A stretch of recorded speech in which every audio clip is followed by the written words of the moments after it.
সময় যত এগোচ্ছে ততই নির্বাচনের জন্য আরো বেশি করে প্রস্তুত হচ্ছে বাংলা। আর এই মুহূর্তে রাজনৈতিক মহলের নজর ভবানীপুর কেন্দ্রের দিকে। একটি অত্যন্ত গুরুত্বপূর্ণ হাই প্রোফাইল কেন্দ্র। বাংলায় বর্তমানে বহু ভোটার বিচারাধীন বা অ্যাডজুডিকেশন তালিকায় তাদের নাম রয়েছে। এই পরিস্থিতিতে রাজ্যে বিধানসভা নির্বাচনে প্রস্তুতি চলছে। ভবানীপুর কেন্দ্রে মুখোমুখি লড়াই করবেন মমতা ব্যানার্জি আর শুভেন্দু অধিকারী। ফলে খুব স্বাভাবিকভাবেই হাই ভোল্টেজ ওই কেন্দ্র। অন্যদিকে আবার বিচারাধীন তালিকায় ভোটারদের মধ্যেও রয়েছে উদ্বেগ। তেমনই একজন সেলিম আলী লস্কর, বছর 42-এর সেলিম তার পরিবারের সঙ্গে গত 50 বছরেরও বেশি সময় ধরে ভবানীপুর এলাকাতে বসবাস করছেন। সেখানে তার পড়াশোনা এবং পরবর্তীতে তার জীবিকা নির্বাহ। কিন্তু তার পরিবারের বেশ কয়েকজন সদস্যের নাম বিচারাধীন তালিকায় আসে। তার বাবাও 2002 সালে নিজের ভোটাধিকার প্রয়োগ করেছিলেন। আস্তাক বাংলার সঙ্গে কথা বলার সময় তিনি বলেন, আমার জন্ম ঠিক এই এলাকায়, ভবানীপুরে। আমার নামের বানান নিয়ে একটি সামান্য সমস্যা দেখা দিয়েছিল। তাছাড়া তার সমাধানের জন্য একটি শুনানির আয়োজন করা হয়। একবার শুনে নিন সেলিম আলী লস্করের বক্তব্য। ছোটবেলা থেকে কোথায় থাকতেন? এখানেই।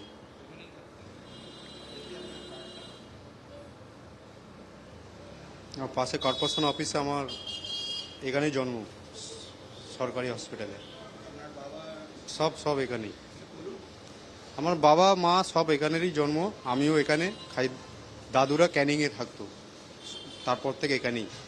অ্যাডজুডিকেশন কেন এসছে, কেন মনে হচ্ছে? কেন হয়েছে, আমি তো নামে একটু ভুল ছিল। আমার এতে আছে কি সালিম আলী নস্কর, কিন্তু হবে লস্কর, এল হবে, এলের জায়গায় এন করা আছে। এই পরে ফর্ম ফিল আপ করেছিলেন যখন রিভিউ হয়েছে? করেছি, তার সাথে আমি কোর্ট থেকে এফিডেভিট করে ওখানে ওটাও জমা দিয়েছে, ওনারা ওইটাও নিয়েছে। নেবার পরে বলছে তুমি যাও।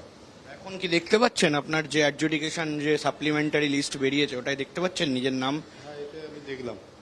এতে নয়, সাপ্লিমেন্টারি। না, ওটা আমি দেখিনি এখনো। ওটা পেয়েছেন? না, ওটা আমি পাইও নি আর দেখিও নি। চিন্তা হচ্ছে? চিন্তা তো হবেই, চিন্তা তো বিষয়। কি মনে হচ্ছে কেন নাম এরকম হচ্ছে? কেন হচ্ছে তো আমরা তো ঠিক বলতে পারছি না। আমাদের যা যা কাগজগুলো জমা দিতে বলেছে সব সময় ফিল আপ করে গেছি, জমা দিয়ে গেছি। তার সাথেও আমাদের একটু এসে গেছে এরকম। বাকি আমার ভাইদেরও এসেছে। ভবানীপুরের আরও এক সংখ্যালঘু বাসিন্দা মোহাম্মদ সাবির, তিনি বলছেন, আমাদের পরবর্তী প্রজন্মের কথাটা তো আমাদের ভাবতে হবে। তাদের শিক্ষা, কর্মসংস্থানের ভবিষ্যৎ কি হবে? মোহাম্মদ সাবিরের বক্তব্য একবার শুনুন। তো জন্ম এখানেই। কত বছর বয়স হলো? আমার 41। তা এই মুহূর্তে দাঁড়িয়ে কি কি সমস্যা ছিল যে যখন আপনারা এসআইআর এর ফর্ম ফিল আপ করেছেন? দেখুন, এসআইআর ফর্ম ফিল আপ করেছেন, ওনারা যা চেয়েছেন আমরা দিয়েছি। স্কুল সার্টিফিকেট দিয়েছি, আর জন্ম সার্টিফিকেট ছিল না, কারণ সেটা তো বহু বছর আগে, হয়তো আগেকার লোকেরা এগুলো ঠিক করে রাখতে পারেননি। কিন্তু সবথেকে বড় বিষয় হচ্ছে আমার পাসপোর্ট আছে, কারণ পাসপোর্ট তো ভারত সরকারই দেয়। দেখি একটু পাসপোর্টটা। এটা হচ্ছে আমার পাসপোর্ট। পাসপোর্ট থাকা সত্ত্বেও যদি আমাদের নাম যদি অ্যাডজুডিকেশনে চলে যায়, তাহলে আমরা আর কি দেবো? এই মুহূর্তে আমি দেখতে পাচ্ছি এমডি সাবির পাসপোর্টে নাম রয়েছে, এবং আর সব বাকি ডকুমেন্টস আপনার সবই। পাসপোর্ট থাকলে আর কি ডকুমেন্টস লাগে? পাসপোর্ট তো সরকার দেখেই দেয়, সব ডকুমেন্টস চেক করার পরেই তো পাসপোর্ট হয়।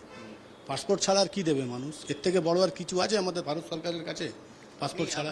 আপনার হিয়ারিং হয়েছে? এদিকে ভবানীপুরের অন্য একটি অংশে আমাদের ক্যামেরা দেখে একজন হিন্দু ভোটার, তার নাম পঙ্কজ রাম, তার পরিস্থিতির কথা তিনি খুলে বলেন। তার পরিবারের প্রতিটি প্রজন্ম ওই এলাকার বাসিন্দা। শুনুন পঙ্কজ রামের বক্তব্য। এখন আমাদের বাড়ির আমার ছোট ভাই, আমার মা, বাবা সবারই নাম এসছে, শুধু আমার নামটাই বাদ গেছে এখন অবধি। আমার দাদু, ঠাকুর দাদু অবধি সবার নাম আছে। আপনি কত সালে? 2002 সালে আপনার বাবা ভোট দিয়েছে, 2002-এ। মানে লিঙ্ক আছে? হ্যাঁ, লিঙ্ক তো আছে পুরো। তো সাপ্লিমেন্টারি লিস্ট তো বেরিয়েছে, সেই লিস্টটা দেখতে পেয়েছেন? তো এখনো দেখতে পাচ্ছি না আমি। হার্ড কপিও না, কিচ্ছু না। চিন্তা হচ্ছে? টেনশন তো, দেখা যাক কি হয়। গোটা বিষয়টি নিয়ে মুখ্যমন্ত্রী মমতা ব্যানার্জি তার বক্তব্যটাও এবার শুনুন। আমার কথা হচ্ছে, সুপ্রিম কোর্ট বলেছিল লিস্ট বের করতে। ফার্স্ট সাপ্লিমেন্টারি লিস্ট আমরা কেউ এখনো পাইনি, পাবলিক ডোমেনেও আসেনি। এর থেকে বেশি গণতন্ত্র হত্যা, আনফরচুনেট ফর ডেমোক্রেসি হতে পারেন না। কবে বেরোনোর কথা ছিল লিস্ট? সুপ্রিম কোর্ট কবে ভার্ডিক্ট দিয়েছিল? 28শে ফেব্রুয়ারি লাস্ট লিস্ট বেরিয়েছিল।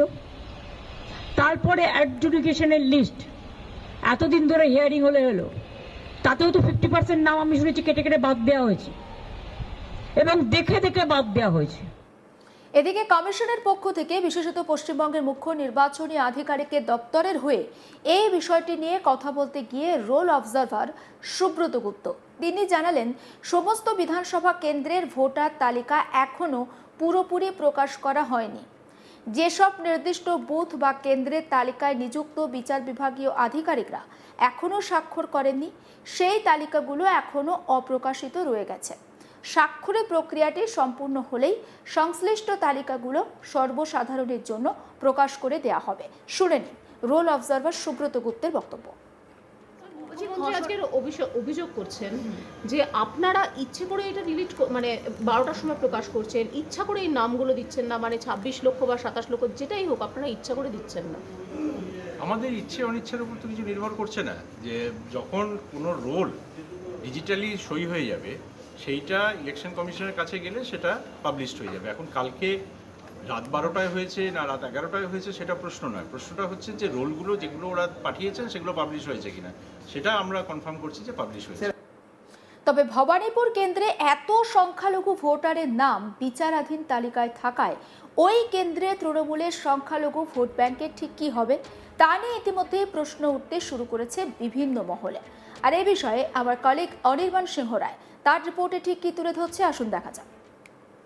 পশ্চিমবঙ্গের সবথেকে হাই প্রোফাইল বিধানসভা কেন্দ্র হলো ভবানীপুর, এবং সেই ভবানীপুরে লড়াই করতে চলেছেন মুখ্যমন্ত্রী মমতা বন্দ্যোপাধ্যায় এবং রাজ্যের অ্যাসেম্বলির leader of opposition Suvendu Adhikari. কিন্তু সেই ভবানীপুরে এই মুহূর্তে আরও একটি বিতর্ক সামনে আসছে। যেমনটা আমরা জানি যে ইতিমধ্যেই একাধিক নাম আন্ডার অ্যাডজুডিকেশনে রয়েছে ভবানীপুর কেন্দ্রের অন্তর্গত বিভিন্ন মানুষের, কিন্তু সেই অ্যাডজুডিকেশনের নাম কিভাবে নিষ্পত্তি হবে, কিভাবে নিস্তার পাবে সেই মানুষরা, সেই নিয়ে কিন্তু এই মুহূর্তে চিন্তার ভাঁজ পড়েছে ভবানীপুরের প্রচুর মানুষের। কারণ যারা অ্যাডজুডিকেশনে রয়েছে সেটা হিন্দু হোক বা মুসলমান, এই মুহূর্তে দাঁড়িয়ে তারা সাপ্লিমেন্টারি লিস্ট দেখতে পাচ্ছে না। অর্থাৎ বিতর্ক এক জায়গায়, যেখানে এই মুহূর্তে অনলাইনে সাপ্লিমেন্টারি লিস্ট প্রকাশ করা হয়েছে, হার্ড কপি দেওয়া হয়েছে, এমনটা কমিশনের তরফ থেকে জানিয়ে দেওয়া হয়েছে।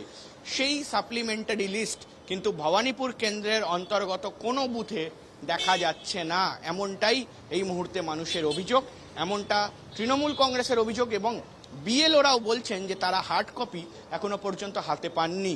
অর্থাৎ এই মুহূর্তে মানুষ কিন্তু চিন্তায় রয়েছেন, একেবারে বলা যায় যে বেশ সংশয়ের মধ্যে রয়েছেন যে সত্যি কি তারা ভোট দিতে পারবেন, তাদের ভবিষ্যৎ কি, ভবিষ্যৎ নিয়ে এই মুহূর্তে অত্যন্ত চিন্তার বিষয় কিন্তু তাদের রয়েছে, এমনটাই কিন্তু আমরা এই মুহূর্তে ভবানীপুর কেন্দ্রে এসে জানতে পারলাম।